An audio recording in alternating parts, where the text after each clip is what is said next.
सावधान। ओम नमः सिद्धेभ्यः, ओम नमः सिद्धेभ्यः, ओम नमः सिद्धेभ्यः। मंगल में मंगल करम वीतराग विज्ञान, नमो तार जाते भय अरहंतादिमान। कर मंगल कर हो महा ग्रंथ करन के कार, जाते मिले समाज सब पावे निज कदरार। इस भवतरु का मूले जानू मिथ्या भाव, ताको कर निर्मूल अब करिए मोक्ष। मोक्ष मार्ग प्रकाशक 7वां अधिकार।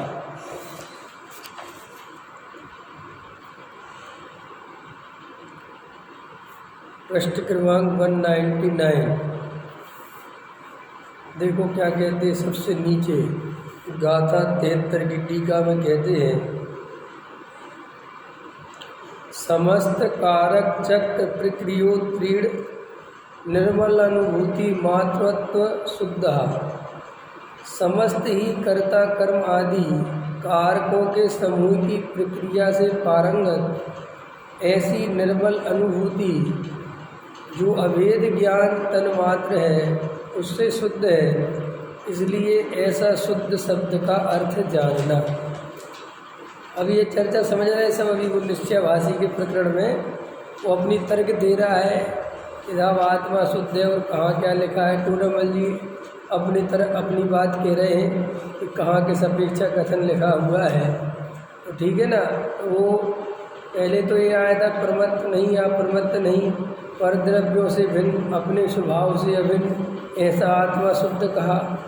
फिर यहाँ कहते समस्त ही कर्ता कर्म आदि कारकों के समूह की प्रक्रिया से पारंगत ऐसी निर्मल अनुभूति।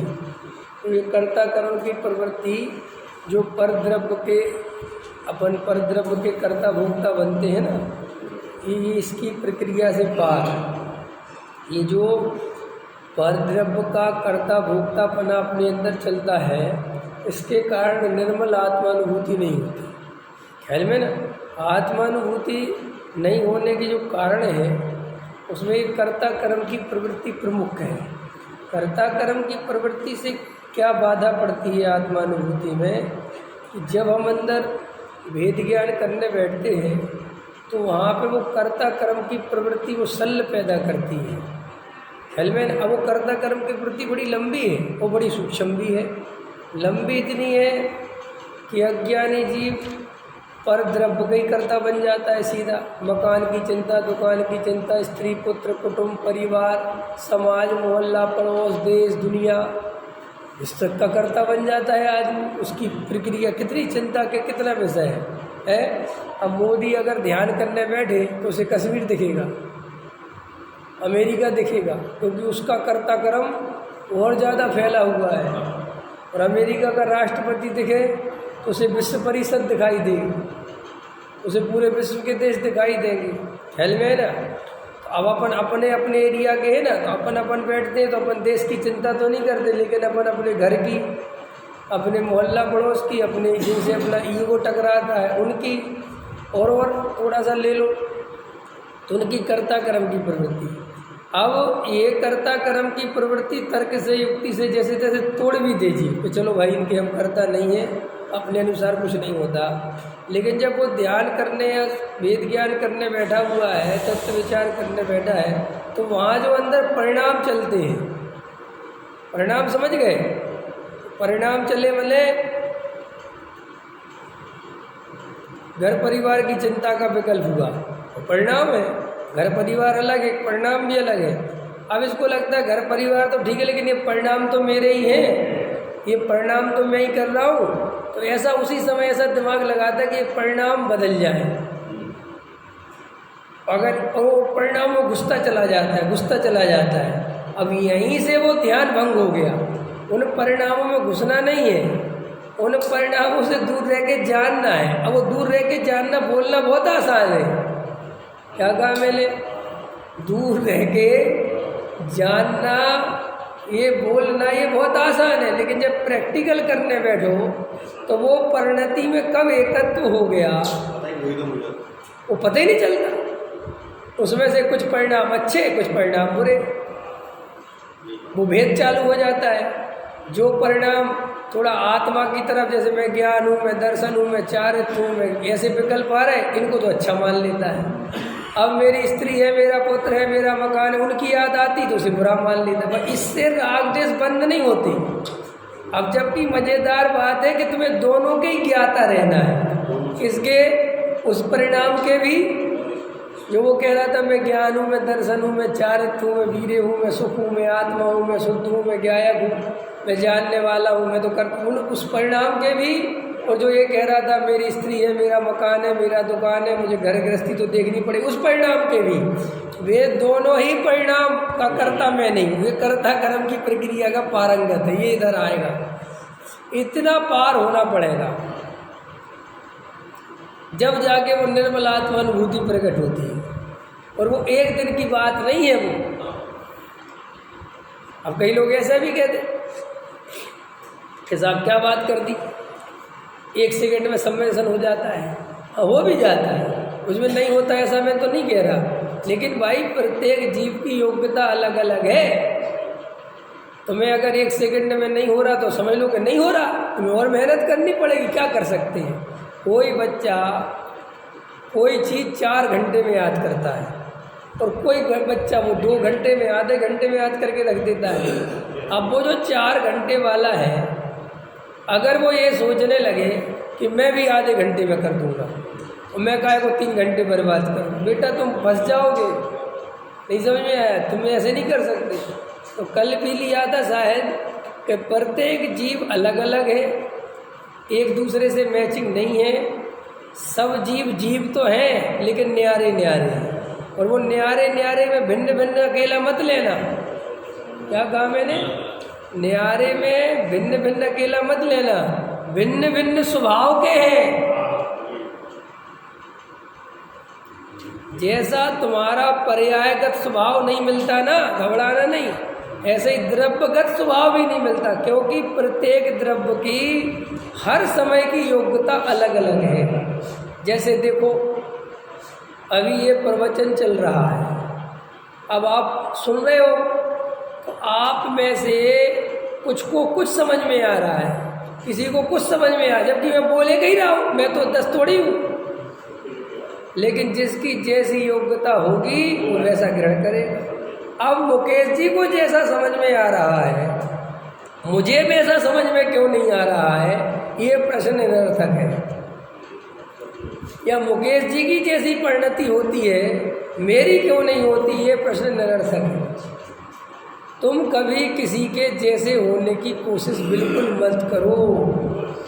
और हमारा पूरा जीवन इसलिए दुखमय बन गया, इसलिए तनावपूर्ण हो गया, क्योंकि हमने हमेशा बचपन से ही दूसरे के जैसे ही बनने की कोशिश करी। और उसमें हमारे माँ बाप भी पीछे नहीं हैं, उनने भी हमेशा हमें दूसरे के जैसे बनाने की कोशिश करी।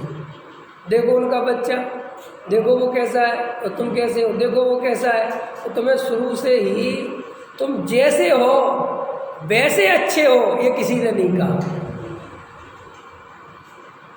तो हमें शुरू से वही गहरा संस्कार, पहले बच्चों में कंपटीशन था, हमें इसके जैसा बनना है, हमें भी ये करना है, हमें वो करना है। फिर बड़े हुए तो बड़े लोगों में कंपटीशन, भाइयों में, व्यापार में गए तो व्यापार में, शादी विवाह में, तो सब जगह फिर वही हालत हो गई। और फिर मज़ेदार बात है, धर्म के क्षेत्र में गए तो और ज़्यादा। बताओ, रमेश जी तो भैया पानी कुएं का पीते हैं, छना हुआ पीते, और हम तो नहीं पीते। अब मरे जा रहे, तुम सोच सोच। वे इतना शुद्ध खाते हैं, उनका तो 2 घंटे पूजा में इतना मन लगता है, और मेरे से तो 15 मिनट भी खड़ा नहीं हुआ जाता। वे 60 साल की उम्र में खड़े खड़े पूजा करते हैं, और मुझे 30 साल की उम्र में खड़े नहीं रहा जाता। चलता है कि नहीं चलता?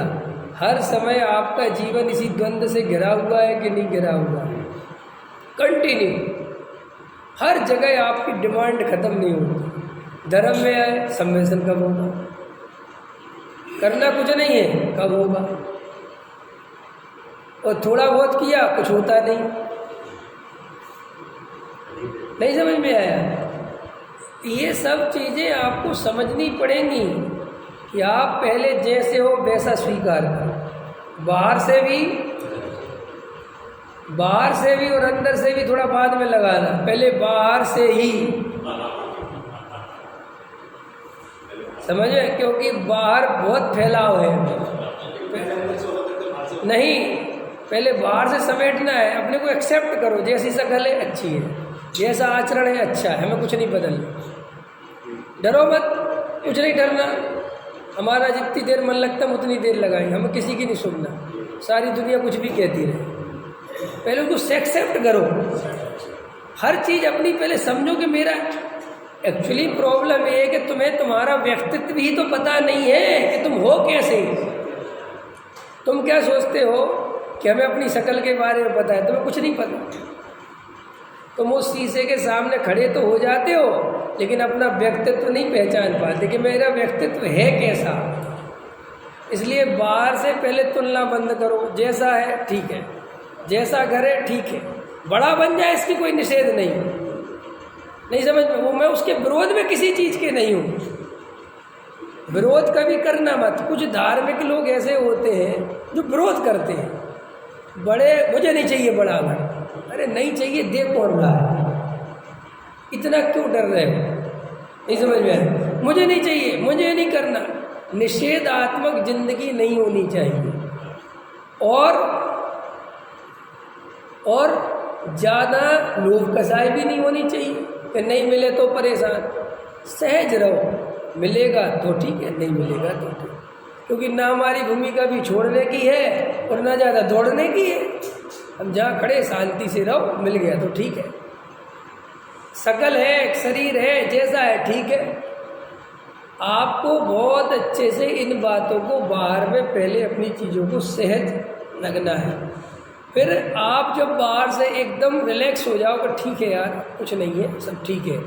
फिर आप जब अंदर जाना है, फिर अंदर एक बीमारी है भावों की, परिणामों की, वहाँ पे वो सब दिखाई देता है। उन परिणामों से भी समता भाव कि ये परिणाम अच्छे और बुरे का भेद खत्म करना है। क्या कहा मैंने? सम्यक दर्शन लेने का परिणाम आया और 1 लाख कमाने का परिणाम आया। दोनों ही परिणाम है, मेरा स्वरूप नहीं है। दोनों में ही अच्छे बुरे की कल्पना नहीं करनी है, तो फिर भेद ज्ञान तुम्हारा सफल हो सकता है। और तुमने सम्यक दर्शन वाले परिणाम में तो अच्छा किया, ये अच्छा है। और पैसा कमाने वाला परिणाम आया तो मैं पापी, फिर तुम पर्याय में तन्मय हो गए। यही तो है पर्याय का तन्मय बना। जो जीव ऐसा कहते हम पर्याय से कैसे छूटे, तो पर्याय कुछ दिखती विकती तो है नहीं, कोई कह रही पर्याय। ये परिणाम का नाम ही पर्याय है।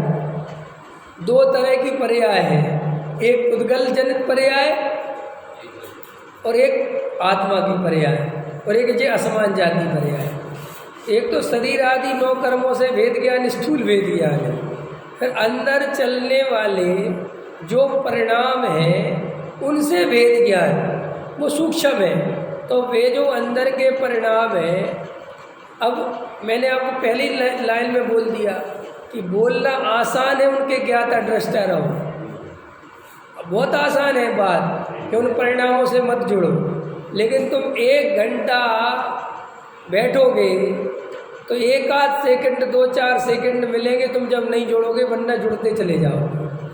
लेकिन वो 4-6 सेकंड भी जो बिना जुड़े रह गए वो कम कीमतदार नहीं। लेकिन उसके लिए 1 घंटा और मिला कितना? देखो ऐसा समझ लो, सुनार होता है ना, सुनार, तो कहते सुनार की आजू बाजू की जो उसकी दुकान की मिट्टी हो ना, वो भी वो फेंकता नहीं है, ऐसे कुछ कहते ना, ऐसे कुछ है तो कुछ कहते हैं ना कि वो उस मिट्टी को वहाँ का जो कुछ भी है वो आसानी से नहीं फेंकता, वो उसमें भी आदमी लगाता कि रुक इसको छाट काट देख।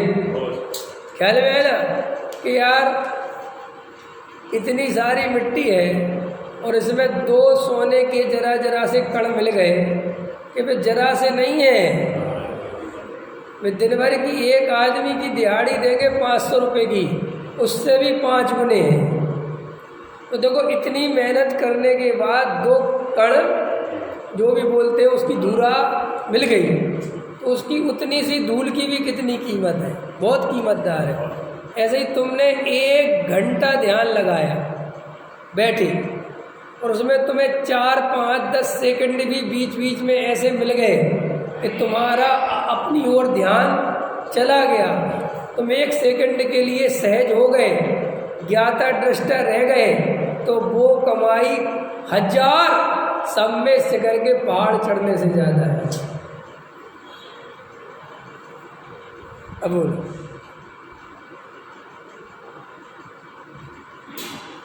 लेकिन तुम सम्मेद शिखर का पहाड़ चढ़ने को तैयार हो, ये कमाई लेने को तैयार हो। मैं कितने लोगों को देखता हूँ, वे तत्व विचार करके बस आज तत्व विचार और आज ही सम्यक दर्शन, और सम्यक दर्शन में भी इमेज बहुत भयंकर बना रखी है। ये और एक प्रॉब्लम है, सबको लगता है हम आत्मा का ध्यान करेंगे तो बस सारी दुनिया भूल जाएंगे, सारी दुनिया हमारे जानने में आना बंद हो जाएगी, हमें कहीं के कोई विकल्प नहीं आएंगे, हम बिल्कुल एकदम प्रकाश में चले जाएंगे, एकदम अंदर डूबते चले जाएंगे, बाहर कुछ भी पता नहीं चलेगा, और हम पे शेर भी खा जाए तो हमें कुछ पता नहीं चलेगा। ऐसे लोगों ने ऐसा अनुभूति का दिमाग लगा रखा है। अब ये कितने आगे की दशा है पता ही नहीं। तो उस चक्कर में क्या होता है, अब आपने किसी चीज़ की इतनी भयंकर इमेज बना रखी है, और जब ध्यान करने बैठोगे ऐसा कुछ होने वाला है नहीं, ये मुझे पता है। अब वो ऐसा होगा नहीं, बस तुम 2-4 दिन में कुछ होता जाता तो है नहीं।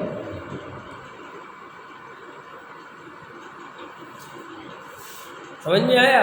कुछ होता जाता तो, क्योंकि वो होता जाता कुछ नहीं का मतलब समझ रहे हो, वो इमेज जो बना रखी है वो तुम्हें कभी ये एहसास ही नहीं होने देती कि कुछ होता जाता है। जैसे किसी आदमी को देखना, मैं बता रहा हूँ, तुम्हारी दुकान लाख रुपए दिन की चलती है, कितने रुपए दिन की चलती हो, और आज तुम्हारी दुकान पे 5000 की बिक्री है, तो तुम कहोगे कि बिक्री हुई। 10,000 की हो तो कहोगे बिक्री हुई। क्या कहते हो? अरे कुछ हो ही नहीं रहा, काम ही नहीं है, एक आदमी नहीं आ रहा है, तो कुछ भी बिक्री। अरे 5-10 हज़ार से होता क्या? अब तो इसको लाख रुपए की आदत पड़ी हुई है। अब लाख रुपए की जो इमेज है वो 10,000 की कैसे काम बनेगा?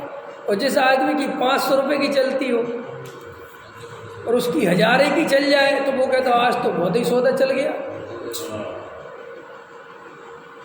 ऐसे ही आपकी पढ़ाई हो गई भावलिंगी संतों की, और मैं कहता हूँ ये पढ़ाई ही बहुत खतरनाक है। अरे जब तुम यहीं बैठे बैठे आदमी को चांद दिखा दोगे,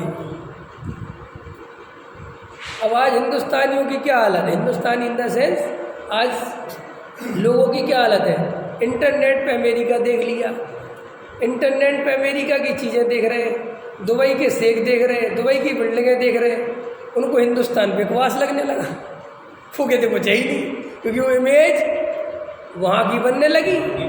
अब यहाँ सब कचड़ा ही कचड़ा दिखता है, सब बेकार ही बेकार दिखता है, जबकि देखा कुछ नहीं है वहाँ, लेकिन इतना ज़्यादा देखने मिल गया ना मोबाइल। ऐसे ही क्या होता है, आपको चले बिना ही ज़्यादा ही जानकारी मिल जाए आगे तक की। जैसे ऐसा समझ लो, सम्मेद शिखर का पहाड़ चढ़ते हैं अपन,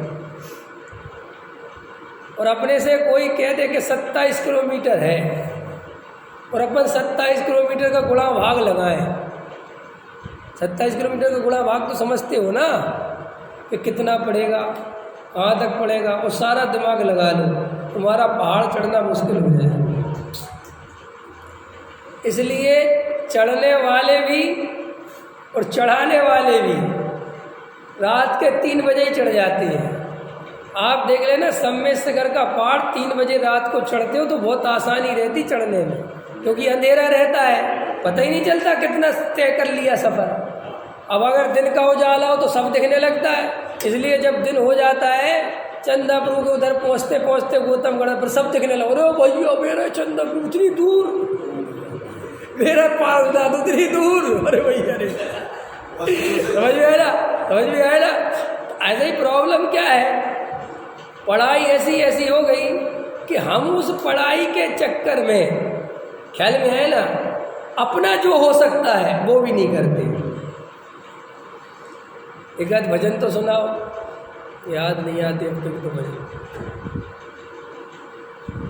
ऐसे साधु सो गुरु कब मिले, उसमें लगा ना, तरु तर की वर्षा की झड़िया और बारिश हो रही हो और ऐसा हो रहा हो और ऐसा हो रहा हो और ऐसा हो रहा हो। अब तुम्हारे दिमाग में बैठ गए, अब यहाँ तुम ध्यान करने बैठे, अब तुम्हें जरा सा मच्छर काट दे, तुम डिस्टर्ब होते, तुम कहते हम काहे के ध्यान। देखो मुनिराज, देखो अब क्या मुनिराज देखूँ मैं, तुम कहाँ खड़े हो और मुनिराज कहाँ खड़े हैं, ये बात तुम्हें समझ में नहीं आती। इसीलिए हम कुछ कर नहीं पा रहे, क्योंकि वो पढ़ाई इतनी ज़्यादा, ख्याल ऐसे त्याग व्रत की पढ़ाई इतनी ज़्यादा। अब अपने जीवन में कुछ त्याग व्रत है नहीं तो बोले थे कुछ तो है नहीं, अपन तो सुन रहे हैं, अपन तो सुन रहे हैं, कर क्या रहे हैं, करने के नाम पे क्या चाहते हो पहले ही बताओ, सही बात बताओ। अपन अभी क्या कर सकते हैं धर्म के नाम पे, और जो कर सकते हैं क्या वो कर रहे हो, जो नहीं कर सकते उसकी तो मुझे बात ही नहीं करनी, लेकिन जो कर सकते हो क्या वो कर रहे हैं। अरे हमारा संयम के बिना जीवन जा रहा है, संयम के पहले कुछ और भी है। क्या कहा मैंने, संयम के पहले कुछ और भी है। क्या है संयम के पहले, सम्यक दर्शन है ना भाई, है। लेकिन भजन सुन लिया, मनुष्य पर्याय काहे के लिए मिली, संयम पाने के लिए, सम्यक दर्शन पाने के लिए तो मिली नहीं, काहे के लिए मिली, नरक में जिसने भाव न पाई है, मनुष्य गति को पाने की, वेश दिगंबर धारण करके मुक्ति बधू को पाने की। अब वो मुनिपन आ गया, वेश दिगंबर आ गया, लेकिन सम्यक दर्शन का ठिकाना नहीं है, इसलिए लोगों को मुनि बनने की बहुत पड़ी रहती है।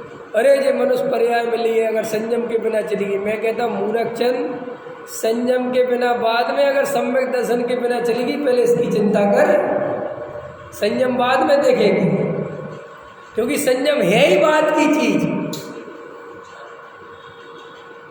अब भजन लिखने वाले से हम कुछ नहीं कह सकते, उसकी भी एक अपेक्षा है। सर्वार सिद्धि के देव मनुष्य पर्याय के लिए समतर से बिल्कुल ठीक, ओके। सो धर्मेंद्र मनुष्य पर्याय के लिए तरस है, बिल्कुल ओके। क्यों, क्योंकि उसके पास सम्यक दर्शन है, तुम काहे के लिए तरस रहे भाई। और सुने होगे पहले में जब, अब तो हालांकि बहुत समय बदल गए, मतलब मैं बदल गया, चीज़ें तो वही हैं। तो पहले हम जब उसमें जाते थे पंच कल्याण में, तो पालकी उठाने की आता था मज़ा, बहुत मज़ा आता था। लोगों पालकी उठाते, पालकी उठाएगा कौन, देवों और मानवों में चर्चा ये चल पड़ी, पालकी उठाएगा कौन। फिर वो तर्क में तर्क होते हैं, देव कहते हैं हमने इतनी मेहनत करी, हमने एक किया, हमने कल्याणक बनाया, हम ही पालकी उठाएंगे, और आज तुमने किया क्या है मनुष्यों से।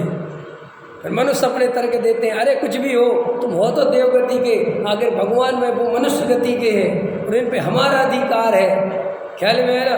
पर और तर्क पे तर्क चलते हैं, नहीं भी होते हो तो चलते हैं। डॉक्टर साहब बहुत बताते हैं ऐसा कुछ नहीं होता बिल्कुल भी, लेकिन हमने उसको मनोरंजन बनाने के लिए ये सब नौटंकी बना दी, ऐसा कुछ होता ही नहीं। अब वो तो बोलो कितना असद्भुत व्यवहार न है वो, कितना औपचारिक है वो, फिर भी लोगों को मज़ा आता है। फिर वो कहते हैं चलो जी ठीक है तुमने सब किया, लेकिन हम संयम ले सकते, तुम ले सकते हो? तो देव कहते नहीं हम तो नहीं ले सकते। तो कहते फिर पालकी कौन उठाएगा? हम। तो अगले से मेरा प्रश्न है कि तू ले सकता है, ले कहाँ रहा? वो बात तो बराबर ही है। ये कोई बात हुई क्या है? या तो तू दीक्षा ले, तो समझ में आया, चल बराबरी कुछ नहीं है, तो वो समझ में आ गई मैं क्या कहना चाह रहा हूँ। तो वो सब चलते हैं, लोगों को बड़ा मजा आता है, वाह वाह वाह हम मनुष्य, ये अहंकार है सब। जब वहाँ पे वो पालकी उठेगी और जब मनुष्यों को वो पालकी उठा, तो हमारे जो भाई अपने बैठे रहते हो, अब तुमने किस बात के लिए ताली बजाई? ना तो तुम पालकी उठाने वालों में, न संयम लेने वालों में, तुमने ताली बजाई क्यों? क्योंकि तुम्हारे अहंकार का पोषण हो गया, क्योंकि तुम मनुष्य गति के हो। अब इन्हीं मनुष्य से पूछो, जब तुम्हें मनुष्य गति इतनी प्यारी है तो लाख लाख रुपए दे के 100 धर्मेंद्र क्यों बनते? कुछ होश नहीं है, बेहोशी है बिल्कुल। और सुनो किरदार भी मजा सुनो। वे जो गोली लेके पंच कल्याणक मंत्री बने रहते हैं और पालकी उठाने का अवसर किनको मिलता है तो उनके चेहरे मुरझा जाते हैं। देखो तो गजब की बात। वो उतनी देर के लिए चेहरा मुरझाता है और जैसे ही वो दृश्य समाप्त होगा फिर 100 धर्मेंद्र फॉर्म में। नहीं समझ में आया? हाँ तू है क्या रे मनुष्य, या 10 लाख रुपए दे के बनाओ।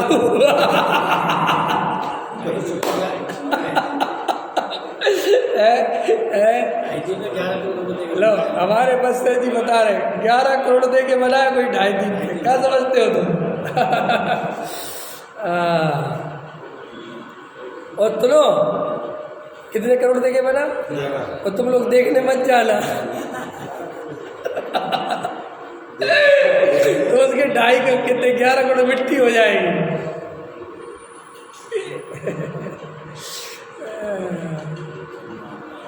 क्या हालत है। चलो और सुना दो। अरे क्या क्या है वो तो किसकी क्या व्याख्या करूँ। अभी ये नींबू जब महंगे हो गए थे ना, नींबू और ये मिर्ची बहुत महंगी हो गई थी, तो ये लटकने वाले नींबू और मिर्ची बंद हो गए थे। समझ में है? अखबार में देखा होगा, अखबार में आया कि बाकी तो नींबू और मिर्ची की जो हो कहानी खाने पीने की, लेकिन उनका धंधा चौपट हो गया जो नींबू लटकाते थे, क्योंकि वो है।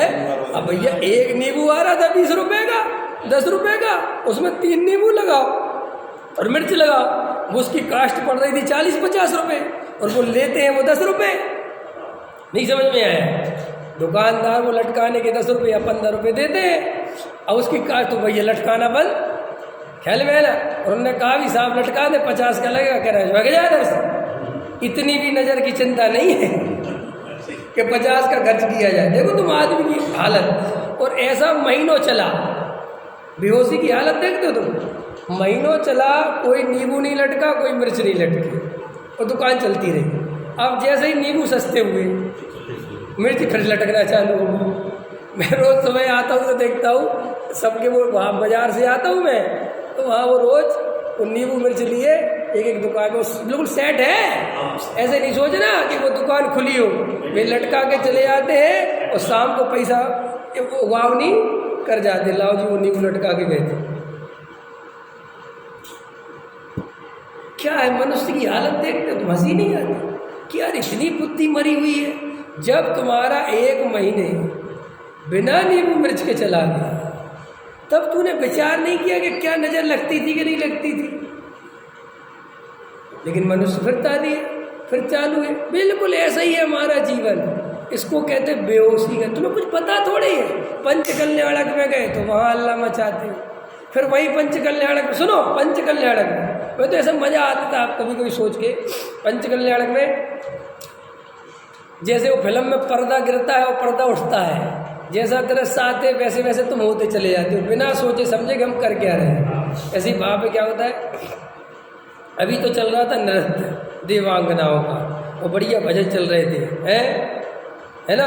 आया पंच कल्याणक महान, और ऐसा सोचो लग रहे थे, झूम रहे थे, नाच रहे थे। इतने में सबने कहा हाँ जी सावधान, जिनवाणी विराजमान, प्रवचन का टाइम हो गया, सब अटेंशन, सब भूल गए।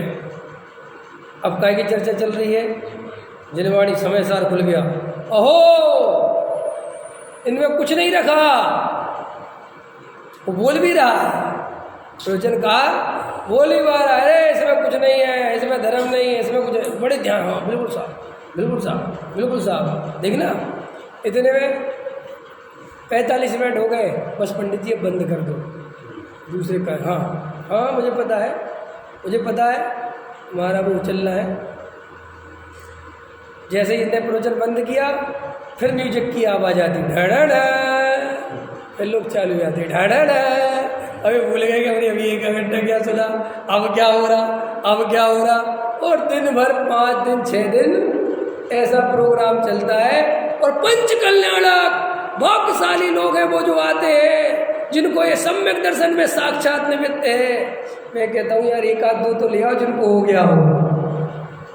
नहीं समझ में आया, अपन भी खुश होते रहते हैं। बाबूजी देवेंद्र जी पंच कल्याणक होने वाला है, कौन से कहाँ, ढाई दीप में साक्षात सम्यक दर्शन का कारण बनता है। चलना है अपन को, पंडित जी टिकट करा दो भाई, ख्याल में है ना। और कुछ और भी है, हाँ वहाँ पे स्वधर्मिंद बहुत सस्ते में मनाया जा रहा है। कितने में, 21 लाख तक है मामला, उदाहरण के लिए 21 लाख, 5 लाख तक होता तो सोच लेते, समझ में आया। और अभी 1 मिनट में कहते हैं सब पे जल लेना है। जीव को बिल्कुल कुछ नहीं पता। मैं तो इतना अंदर समझ चुका हूँ, इतनी मुझे फीलिंग आती है अब तो, इतना बेहोश है मनुष्य, इतना बेहोश है कि उसकी गिनती नहीं कर सकते, कल्पना नहीं कर सकते। सुबह से शाम तक बेहोश। आदमी पैसा कमाने में लगा, उसको ये होश नहीं कि वो कमा क्यों रहा है। आदमी मायाचारी करने में लगा है, झूठी प्रशंसा करने में लगा है, बड़ा चढ़ा के निंदा करने में लगा है, लेकिन उसे ये नहीं पता कि वो क्यों कर रहा है। इससे ज़्यादा बेहोशी क्या हो सकती है। तुम किन कामों में उलझे हुए हो, तुम्हें यही नहीं पता कि हम उलझे क्यों हैं। बोलो इससे ज़्यादा और क्या हो सकता है। अब ऐसे व्यक्ति को तुम कितनी जिनवाणी सुनाओ कि सम्यक दर्शन हो जाए, बताओ किस आधार पर। सम्यक दर्शन के लिए शास्त्र पढ़ना जरूरी नहीं है, सम्यक दर्शन के लिए होश में रहना जरूरी है।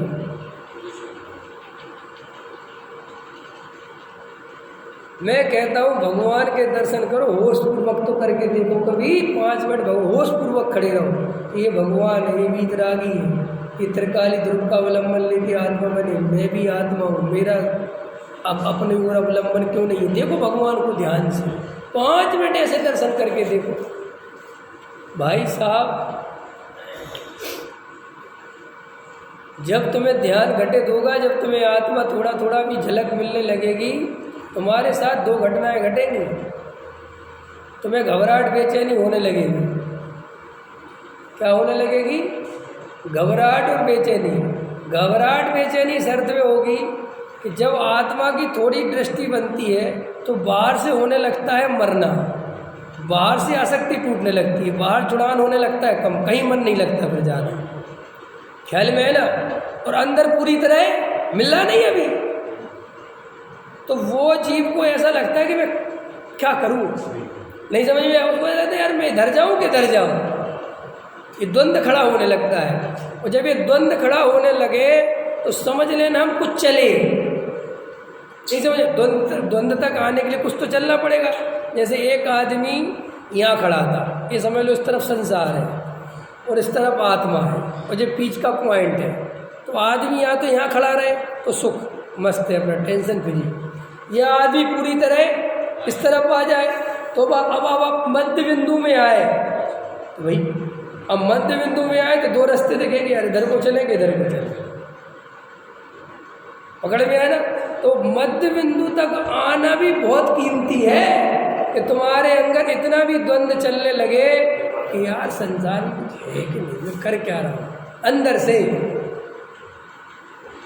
इतना द्वंद्व खड़ा होने लगे पैसा कमाने का बहुत तीव्र विकल्प आवे और साथ में तीव्र विकल्प ये आवे कि पैसा क्या देने वाला है, समझ लो अब तुम द्वंद्वात्मक स्थिति में पहुंच रहे हो।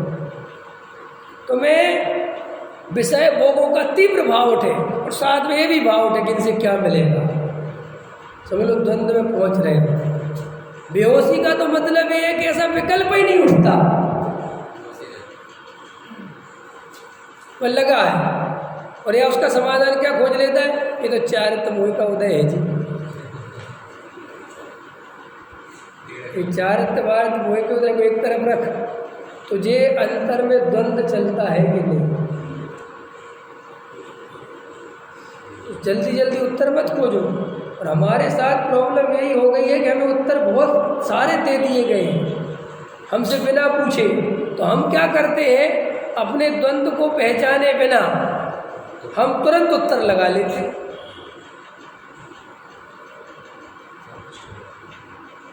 नहीं समझ में आया, तुरंत क्या लगा लेते हैं, चारित्र मोह का उदय है जी, अभी हमारी योग्यता नहीं पकी जी, फलाना ढका, सब पता नहीं क्यों लेके आ जाते।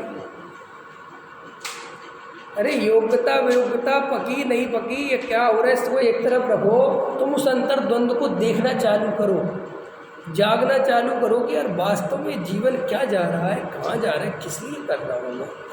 आप ये जब करोगे तब आपको घबराहट तो अनिवार्य है, क्यों, क्योंकि वहाँ आपको छूटता हुआ दिखेगा, सार कुछ नहीं दिखेगा, अपनी ज़िंदगी निरर्थक जाती हुई दिखेगी, ख्याल में आया ना। और इधर आत्मा पूरी तरह पकड़ में आया नहीं। तो आदमी क्या करता है, जब ऐसी स्थिति बनती है तो अधिकतर लोग तो घबरा के वापस वहीं घुस जाते हैं कि अपन को भैया ज़्यादा नहीं करना, और जो ज़्यादा ध्यान करते हैं जब, तब ये स्थिति ज़्यादा बनती है।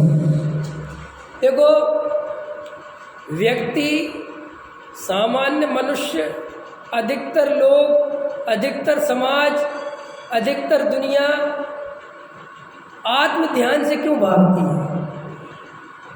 सोचा कभी एकांत में बैठ के विचार करने से, अभी तुम सम्य शिखर चले जाओ, सम्य शिखर पर आप आराम से वंदना कराओगे सुबह 3:30 बजे उठ के, गारंटी दे रहा हूँ। लेकिन मैं कहूँगा कि तुम्हें वंदना नहीं करनी है, सुबह 3:30 बजे उठ के, 4 बजे उठ के वहीं किसी एकांत में जाके ध्यान करना है।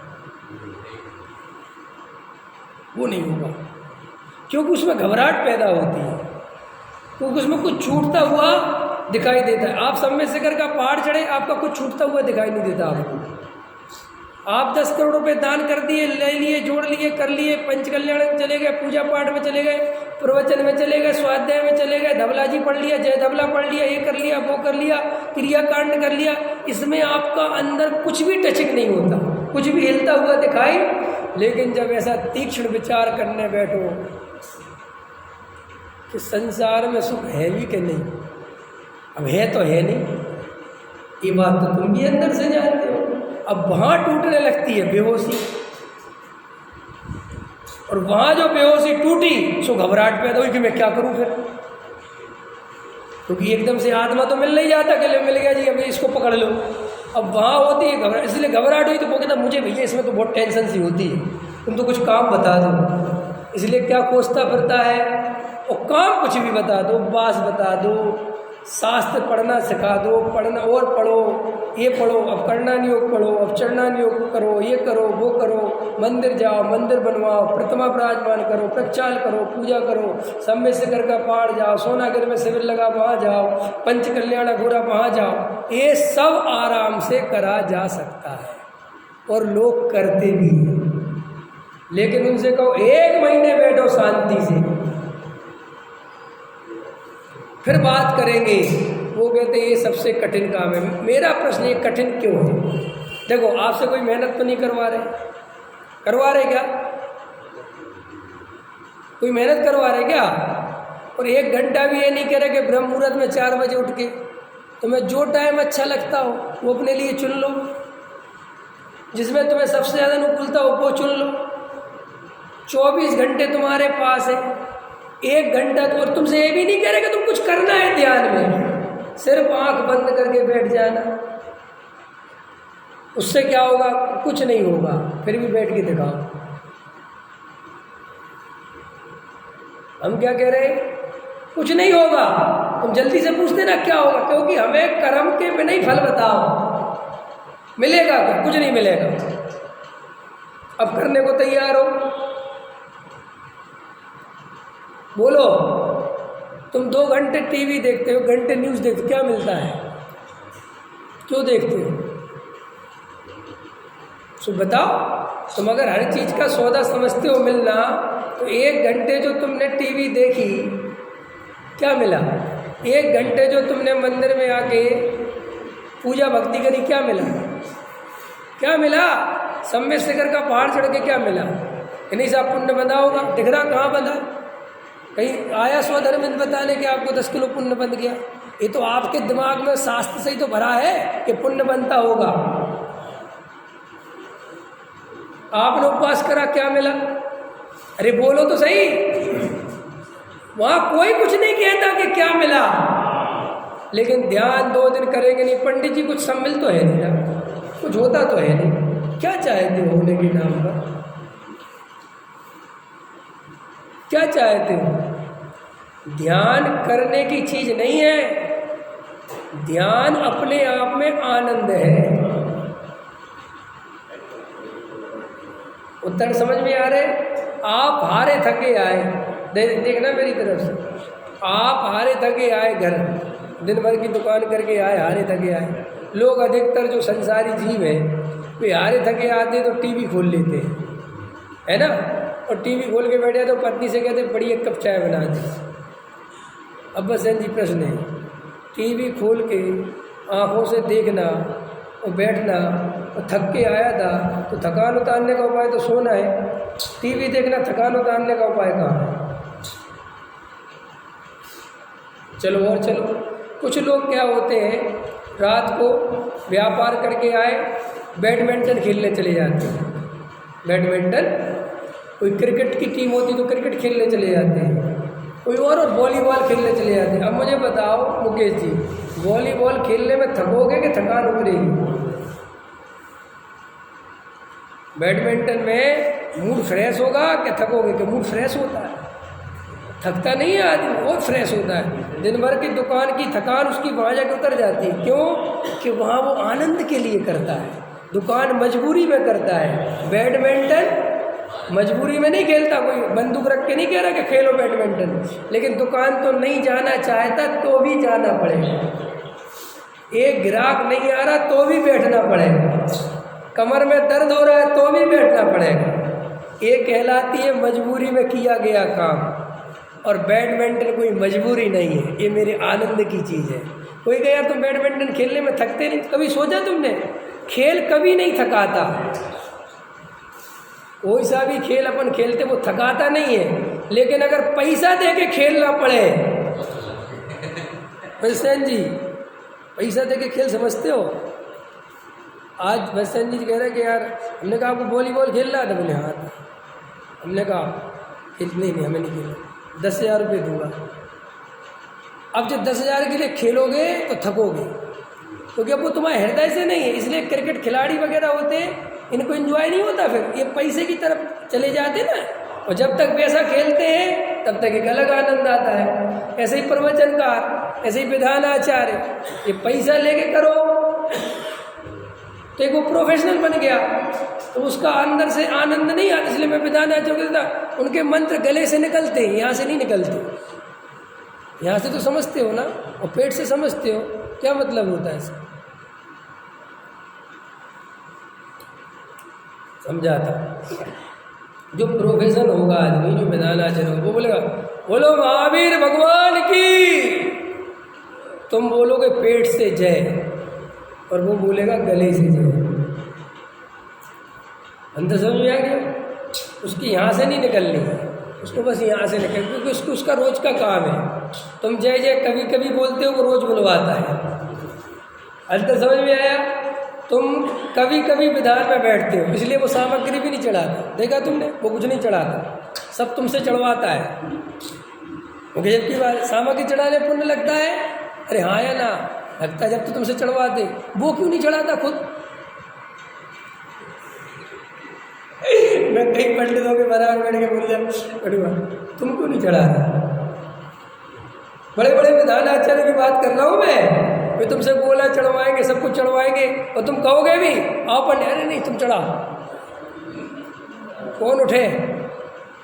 अजब आदमी दुनिया को समझाता फिर रहा है कि गोला चढ़ाना मत भूल जाए। नहीं समझ में आया? और लोग चढ़ाओ, जो जो चढ़ते चढ़ाओ, वो खुद कुछ नहीं चढ़ाता। और कई लोग क्या बेचारे सीधे साधे होते हुए पंडित जी के पास भी थाली रख देते हैं, विधानाचार्य के पास सामग्री।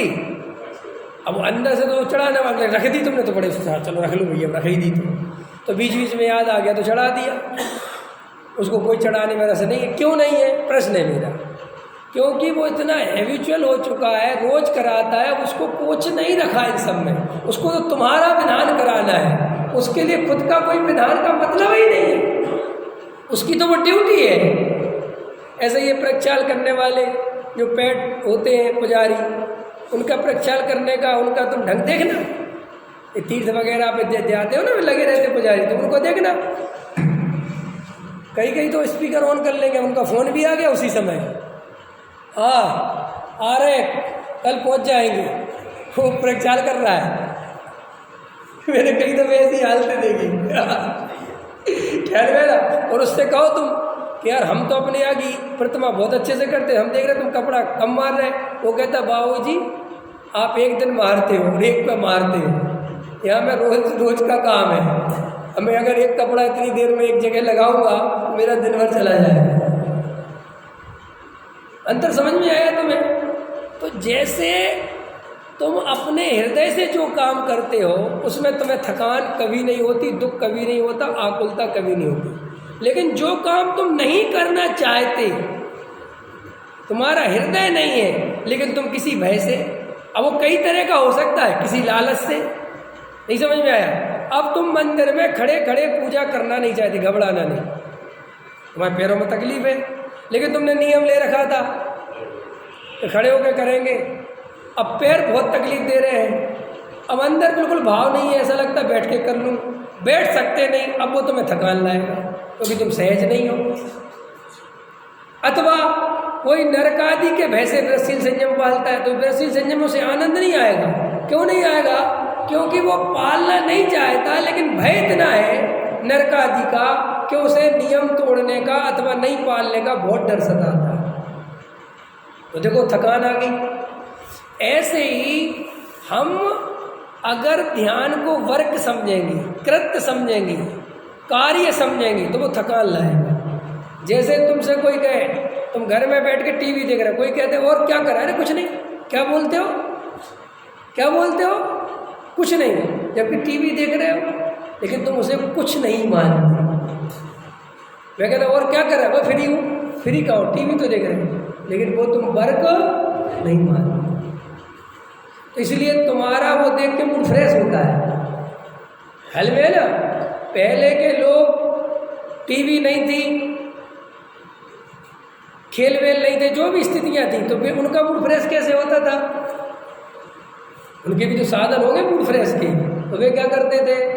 काम वाम करके आए, खेत बेचते, शाम को दहलान वहलान बनी होती थी, जहाँ सब लोग इकट्ठे हो जाते थे, 4-6 आदमी बैठ गए, गप्पे मारने लगे, ताश खेलने लगे, चौपाल खेलने लगे, उनका टाइम उसमें कटता। अंतर समझो।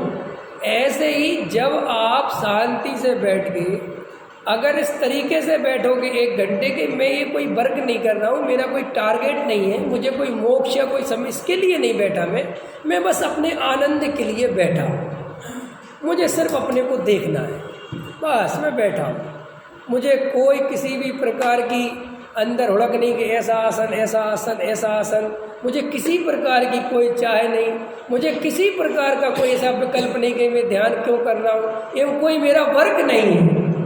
ये सिर्फ एक मेरी रिलैक्स निर्भर होने की स्थिति में है। वो मैं दिन भर अपना काम कर चुका हूँ, अब मुझे शांति से बैठना है। उस शांति से बैठना है, वो पर के अवलंबन के बिना बैठना है। पर इतना सा काम बताया, टीवी हटानी है, मोबाइल हटाना है, पत्नी हटानी है, बच्चे हटाना, और एकांत में बैठ जाना है। अगर ये आप करने को राजी हो जाओ, कितना सरल है। गारंटी से आपको ध्यान में आनंद आने लगेगा। और धीरे धीरे आपको इतना आने लगेगा कि अगर आपको बैठने नहीं मिलेगा तो आपको आनंद नहीं आएगा। आप कहोगे बैठ जाओ बस। बहुत फिर आपको विभाव में चलना भार लगेगा। इसलिए कहते हैं ना, सम्यक दृष्टि को विभाव दुख रूप क्यों लगता है? इसलिए तो लगता है कि वो अंदर का जो आनंद है ना, जो शांति है, जब उसका वेदन कर लेता है तो बाहर की अशांति फिर बर्दाश्त नहीं होती। ऐसा लगता है कब छूटे, क्योंकि रास्ता भी पता चल गया कि कैसे छूटेगी। अंदर समझ, जैसे आदमी अपन भी घर में देखते होंगे, अभी गर्मी पड़ रही है तो धर्म पत्नी वगैरह बच्चों काम करती हैं घर में, अपन अंदर घर में जाके एसी में बैठ गए और पत्नी से कहो कि तुम बैठे, तो वो क्या कहती है, मैं भी नहीं बैठ सकती, अभी मुझे काम करना है। क्यों? इसमें अगर बैठ गए तो फिर इससे बाहर जाना आग में जलने जैसा हो जाएगा। और जब तक आग ही आग में जल रहे हैं, इसका पता नहीं है, तो फिर कोई टेंशन नहीं है। बिल्कुल ऐसा ही है। एक बार आत्मा का सुख भोग लोगे तब अपने आप संसार की अवस्थाओं में दुख समझ में आने लगेगा। और ऐसे हम कितने ही समझाएं कि दुख है दुख है दुख है, ये समझ में नहीं आता। कहते तो है कि दुख है, लेकिन वो दुख भाषित नहीं होता, और भाषित होता भी है तो वो प्रतिकूलता में भाषित होता है। पकड़ में आया, गहराई से विचार करना। ठीक है, अब अगले हफ्ते प्रवचन होगा, मैं अब एक हफ्ते नहीं रहूँगा, ठीक है ना, कल चला जाऊँगा, शनिवार को आऊँगा, तो रविवार को प्रवचन होता नहीं, तो सोमवार से ही होगा। सागर सागर सागर सहजानंदी सोत अविनाश